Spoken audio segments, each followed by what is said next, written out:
Want to play something a little bit lighter? Yeah, let's do that. Let's talk about our next game. How about a game that this game was all about the grays of the world. How about something a little more black and white? Punching evil clowns in the face. Sometimes we need that catharsis. Yes. A Batman game. A Batman game in a world where the new Batman game doesn't look very good. I don't know. The latest gameplay trailer has me more enticed, but we're not talking about that. We're not talking about Gotham Knights right now. Talking about Arkham Asylum. Yes. Arguably, in my opinion, the best of the Batman Arkham games. Ooh, that's a concept. Arkham City is very, very good. That's my favorite. Arkham Asylum, I like the claustrophobic. I like the feeling. I like the concept of Batman trapped in the asylum with all his villains. Yes, but I'm gonna say something up front. I haven't played Arkham Asylum all the way through since Arkham City came out. I haven't played this game to completion in over about 12 years now. I think I played it maybe the year it came out, and I think that's the last time I touched it. And this is seen as like a trendsetter type game. Yeah. Combat is going to be duplicated by a lot of people. It kind of does a Metroidvania style, get equipment to get new access to areas, but a lot more streamlined, not as backtracky. It definitely popularized a lot of versions of the characters.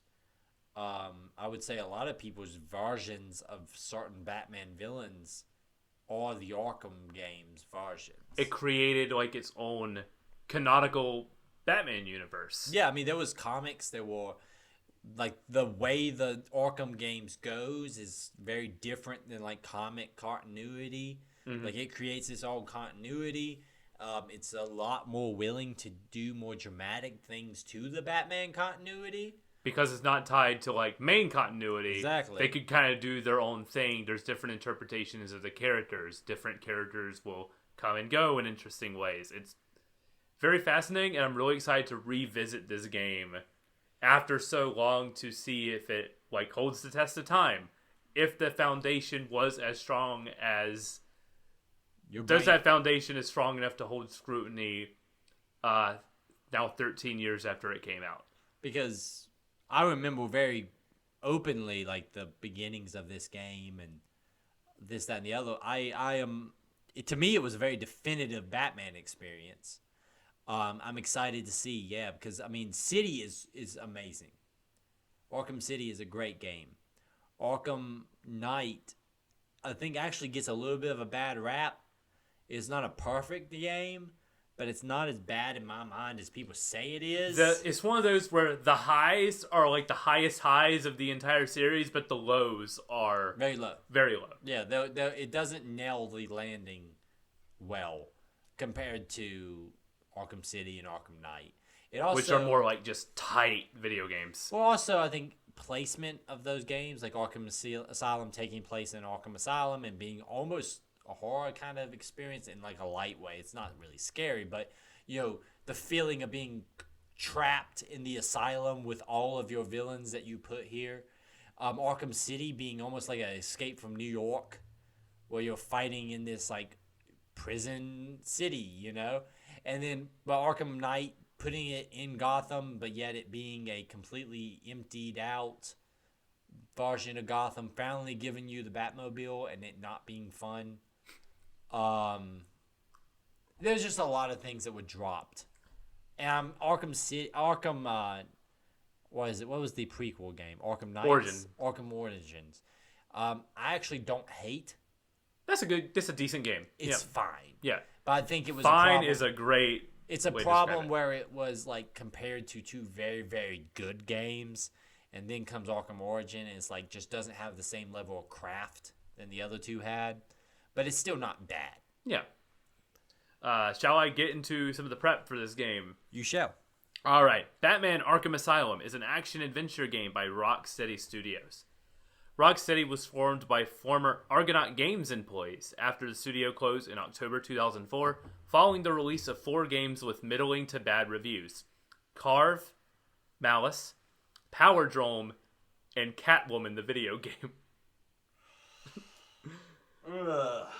The studio began work on their first game, Urban Chaos Riot Response, with Eidos Interactive for the Xbox and PS2. I remember that game. You could tase people until they caught on fire. It released to average scores in 2006. In 2007, Eidos attained the rights to Batman. Rocksteady developed a prototype that satisfied Eidos, so they were given the green light for a game. The first call they sent out was to Paul Dino of Batman the Animated Series fame, and was approached to write the story. He was quoted with saying absolutely to the idea. There's worse people to go look at for a Batman story than people from the Batman Arkham game. The Batman Adventure series. The Batman animated series. Yeah. They did some high quality Batman stories in their cartoon. To this day, my favorite Batman stories are mostly in that universe they created. I love what they crafted there. Yeah. If I'm thinking like my 5 favorite Batman stories, it's probably like Year One, Dark Knight, Dark City, which is a story that not a lot of people know about, but is the only good, like, real great Riddler story. Some people like Hush up there that high. Hush is fine. Hush is a great first Batman comic, but I think once you get into Batman, you realize that it's also kind of like a greatest hits kind of book. Gotcha. Dark Knight is still amazing. Dark Knight Returns, but then we'll probably animated Mask of the Phantasm up there. Well, come on. What's the Heart of Ice? Is the Heart of Ice is the Mr. Freeze story in there, and that's really so good. damn good. That's a lot of good stuff. Best Joker is probably animated series. Best Two-Face is in the animated series. Best Two-Face is animated series. I would make an argument Best Harley is animated series. Best Harley animated series. Best Riddler. No, not Best Riddler. Dark Knight, Dark City. If you've never read that, they got Mike Mignola covers. It's very good. I was somehow trying to say Best Poison Ivy in the animated series, or up there for me. Yeah. There's an argument there. No, there's an argument there for sure. It's the definitive versions of all of those villains. Oh, for sure. Like, even if they're not got the best of their highlights, like, it's the definitive version of them. Talking Best Joker will be here all day, but a good contender. My favorite Joker is animated. Speaking of which, the team and Denny were inspired by the works of Neil Adams, who drew my favorite look for Batman, the 1970s blue, gray with the yellow symbol. Batman with a hairy chest out there fighting dudes in the desert with swords. Yes. That's a cool version of Batman. Grant Morrison and Jim Lee were also of the inspirations for this game. There's a lot of Jim Lee in the designs. Yeah. Grant Morrison is interesting because I would make the argument there is Serious House on a Serious Earth is the Grant Morrison story. I might have missed the title. It's the Grant Morrison story that takes place Batman inside Arkham Asylum. It is nothing like this damn game. I highly suggest it not being an early Batman read for you as a reader, like if you're somebody who's not read a lot of Batman, but it is fascinating as an experienced fan. But if you could maybe say that that's like somehow a inspiration here, but I would make the argument that there was nothing alike in the tones of those two stories. I think they specifically said the idea of the story, not necessarily the execution of the story, was what was taken from that. That was like cannibalism and all sorts of stuff in that Grant Morrison. I love me some Grant Morrison, but sometimes I can't ride with him. Mm-hmm. And that was one of them when I finished that, and I was just like, you know what, Grant? So the goal of the story of this game was to craft an amalgamation of the best elements of Batman taken from the comics and animated series in order to form its own continuity. We touched on that. And since it was 2007, BioShock was a major influence, both in locations and don't forget those voice logs that were all the rage at the time.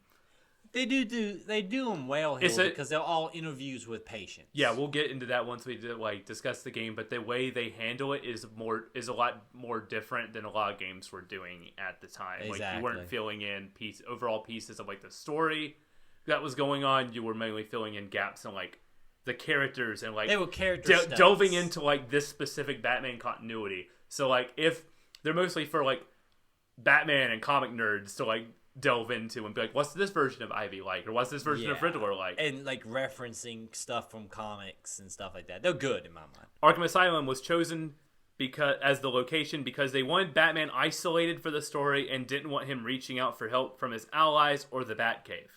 And it was decided early on to bring in the smartest decision they made, bringing in Kevin Conroy, Mark Hamill, and Arlene Sorkin as leads for the voice cast.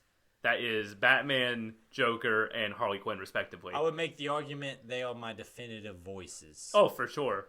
Because I know that Harley kind of gets a little bit of, like, there's some Tara Strong fans. Tara Strong does good with Harley, yeah. I don't like her voice as much. I forget her name, but, like, one of the actresses on The Big Bang Theory She voice. did, is she the one who voices it for the Harley Quinn show on HBO? No, I think she did it for a Batman and Harley Quinn animated movie. The movie. But she did a great job. She did a great job. Yeah. I would make the argument, like, it's a comedic show, but the Harley show on HBO is not bad. And whoever the stuff I've seen from that is freaking great. It's pretty good. All the Kite Man stuff. Yeah, Kite Man's not bad. It's a good version of Ivy. Bane is amazing in that show. I love Bane. But whoever voices Harley in that show in particular, I don't think she would walk in a context like this, but it does work extremely well for that show. She's great. Mm-hmm. I think she's amazing at it. Combat for this game went through 3 different versions. The earliest one was a rhythm game, which had players hitting color-coded buttons and rhythmic sequences during fights. This became the basis for the combat system, which when we delve into the combat system, there's a rhythm to it more than like other combat systems at the time that we'll definitely dive into. The game was developed in 21 months in Unreal Engine 3. Many ideas were cut from the game, including a playable Batmobile, more villains, and several sequences.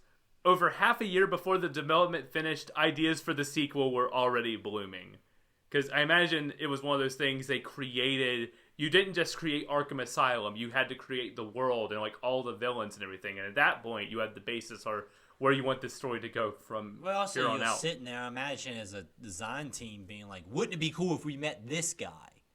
Like if we meet Deadshot or we meet...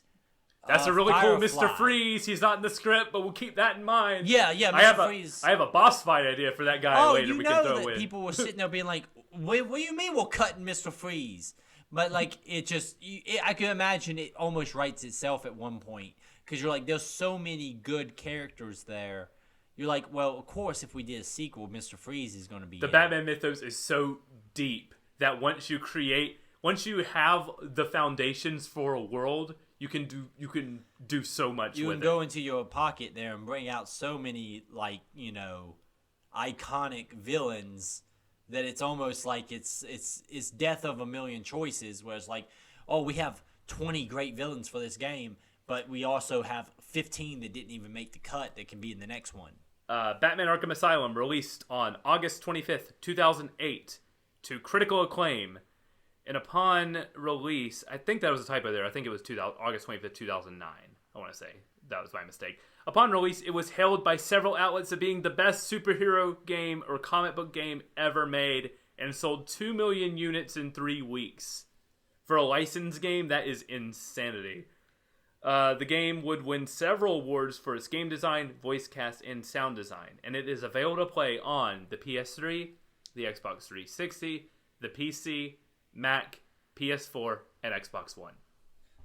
Because there was also a definitive edition released later on, wasn't there? There was a Game of the Year edition, which was re-released on Xbox 360. That's what I got, because when I got my 360, Arkham Asylum Game of the Year edition was one of the first games I bought for that.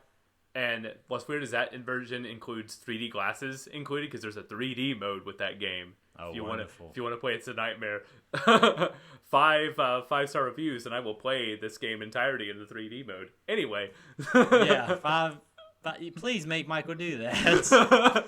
He got real quiet when he said that, but 5-star reviews, and let's get a couple of written reviews in there, and we'll make Michael play the whole thing in 3D.